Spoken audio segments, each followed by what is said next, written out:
Welcome back at 7:43. School has been in session for nearly a month now, and already we've seen several instances of schools having to go into lockdowns. Of course, parents getting the email saying this is happening can be extremely alarming.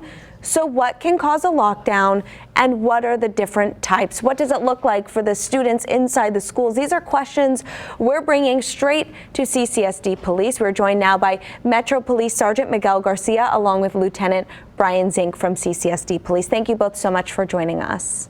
Morning. Well, good morning, Alyssa, and thank you for having us. And like you said, it can be very alarming for a parent to hear that one of their schools is on lockdown, but it's important to understand what the process is and why we do them. And with me, like you said, is Lieutenant Brian Zink from School Police to explain just that, so that parents have a better idea of what's going on at the schools. Yeah, I mean, I would understand that knowledge in this situation would help them be at ease. So let's go over the different type of lockdowns, so when they hear either soft lockdown or hard lockdown, they know exactly what's happening. So good morning, Lieutenant Zink, if you could tell us the difference between those. Yeah, thank you for having me, and thank you for talking about this, because, yeah, we do get a lot of questions from parents about this. So basically, a hard lockdown is initiated either by the school or an outside entity when there is an internal threat within the school. So the important thing is that we lock the doors, we get the kids behind closed doors, the lights are turned off, the windows are covered, and then the kids, basically duck and cover along with their staff member. A soft lockdown is when there's an external threat, like say there's police activity in the neighborhood. We routinely get calls about a strange person walking down the street, maybe carrying something. And so the school will go into a soft lockdown where all the external doors are locked, but then life inside the school continues on as normal, passings, lunches, things like that. It's just that kids aren't allowed to leave the school. Okay, so soft lockdown, there's a threat outside of the school property.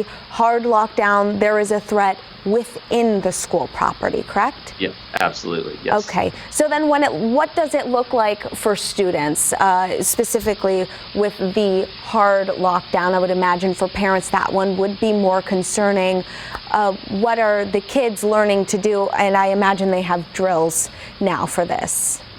Yes, we do. We practice the hard lockdowns throughout the year, and then, like I said, the kids will be brought into a classroom, inside of a theater, inside the main office. All the doors are locked, and then everyone stays away from the windows.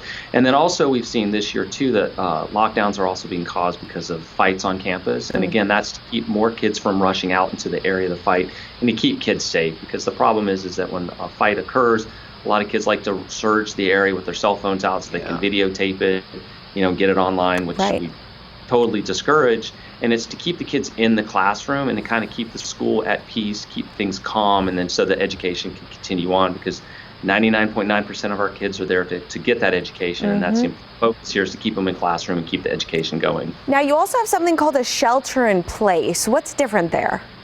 Yeah, shelter in place. Prime examples, yesterday we had some schools that went to shelter in place after that tanker flipped over on the I-95. So that's when there's an external threat. Could be biological, radiological, could be a swarm of killer bees, something that's outside the school. And so what the schools do then is they call a shelter in place. Everyone's brought inside. The doors are covered with plastic and taped shut, and then the kids stay inside their classroom until the all clear is given. And then in that case, too, our emergency management folk get rushed to the schools to assist in any way they can. Okay, and before you guys go, I know you have some data on lockdowns this school year compared to years past.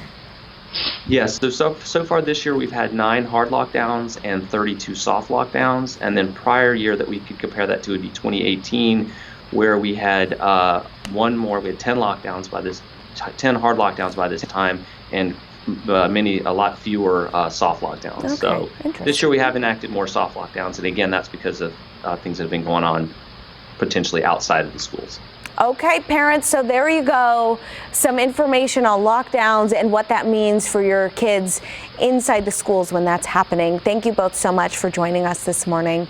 And if you have a question for Metro Police, please send us an email to behindthebadge@fox5vegas.com.